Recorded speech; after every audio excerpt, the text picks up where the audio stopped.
Who is General Asim Munir? If you're asking this question, you're not alone.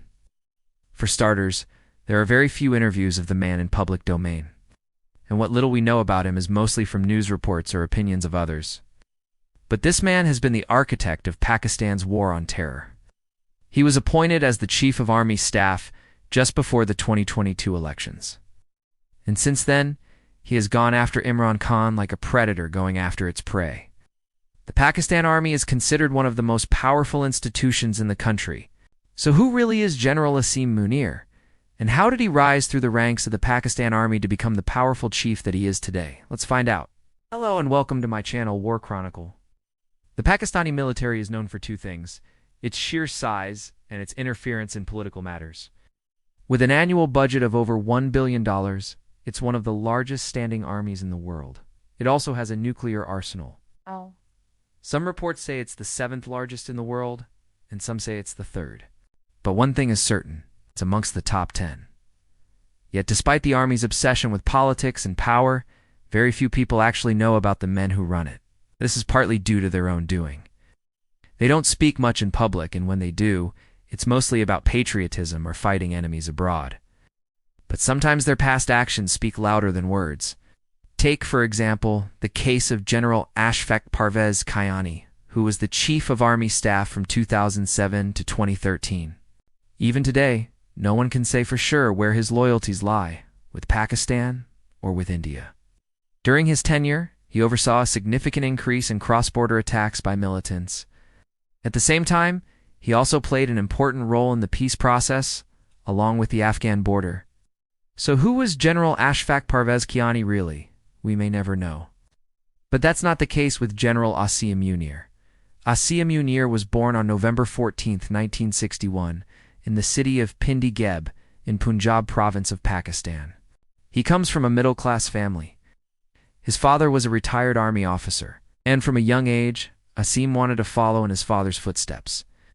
After graduating from a prestigious military academy in 1981, he was commissioned into the infantry. In the years that followed, he rose through the ranks, taking on various assignments, including command of a brigade and a division. He also served as a major and later as a lieutenant colonel in the general headquarters of the Pakistan Army. It was during this time that he honed his skills as a strategist, working closely with senior officers to plan and execute operations both within Pakistan and abroad. He was also part of the team that oversaw the transition of FATA, or federally administered tribal areas into Khyber Pakhtunkhwa province. This was a landmark achievement for Pakistan. Bringing an end to a system of rule that had been in place since the British Raj, he was awarded the Hilla-e-Imtiaz, the second highest military award of Pakistan for his work here. In 2008, he was sent on a long overseas posting to the United Arab Emirates, where he served as defense attaché until 2011. He returned home to take on the challenge of commanding the 10th Division based in Multan. But fate had something else in store for him. In 2016, he was summoned back to the general headquarters in Rawalpindi to serve as the Quartermaster General, a position responsible for overseeing the logistics of the entire Pakistan Army. In this role, he was tasked with modernizing the Army's supply and support systems, which were in dire need of reform. He tackled this challenge head-on, implementing new technologies and procedures that improved the Army's efficiency and effectiveness. His efforts did not go unnoticed. And in 2019, he was promoted to the rank of Lieutenant General and appointed as the commander of the Lahore Corps. This was seen as a reward for his outstanding service as Quartermaster General. Meanwhile, back at the general headquarters, another important position had fallen vacant, the position of Director General, Military Operations, abbreviated DGMO.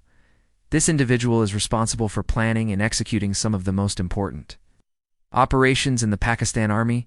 He or she is also responsible for intelligence gathering and analysis along the borders with Afghanistan, Iran, India, and China. It is considered one of the most coveted positions in the Army because it requires a unique set of skills, strategic thinking, operational expertise, and an intimate knowledge of the region's complex geopolitical landscape. Lieutenant General Asim Munir fit the bill perfectly, and he was appointed DGMO in 2019. Now, if you look at the timeline, you will realize that Pakistan's operations in Afghanistan and elsewhere were in full swing at this point. What this means is that it was General Munir who planned and executed these operations. Unfortunately, details of these operations are classified, so we may never know the full extent of his involvement. However, it is widely believed that he played a key role in shaping the Pakistan Army's approach to counterterrorism and the war on terror. One of the most significant operations that he oversaw was the 2021 operation in Afghanistan to target Tehreek-e-Taliban Pakistan, or TTP. Under his leadership, the Pakistan Army launched a series of airstrikes and ground assaults against TTP hideouts in Afghanistan, forcing them to flee. This operation was widely seen as a success, and it earned General Munir the respect and recognition of his peers. But it is not only in the field of counterterrorism that General Asim Munir has excelled. He is also credited with improving relations between the Pakistan Army and the Afghan security forces.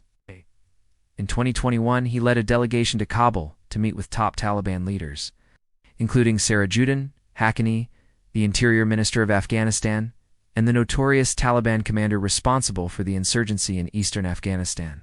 Despite the controversy surrounding Haqqani, General Munir engaged with him in an effort to improve security along the Afghan-Pakistan border. This engagement paid off as militant attacks along the border significantly reduced after the meeting.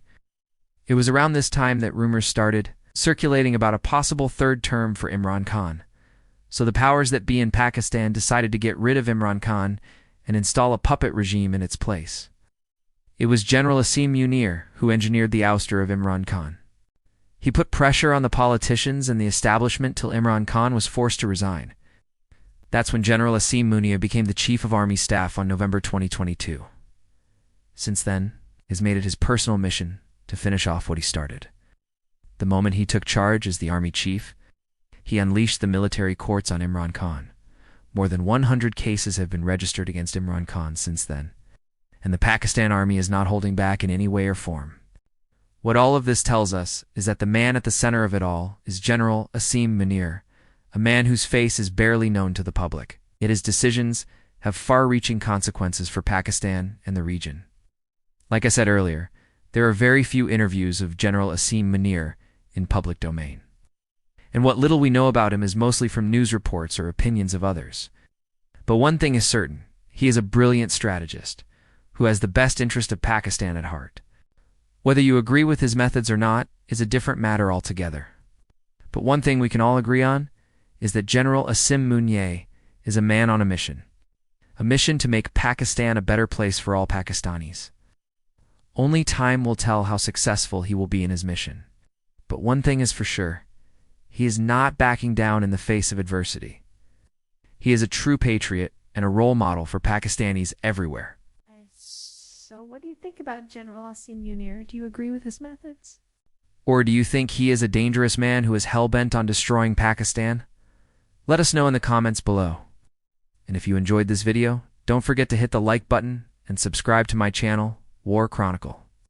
Thank you for watching.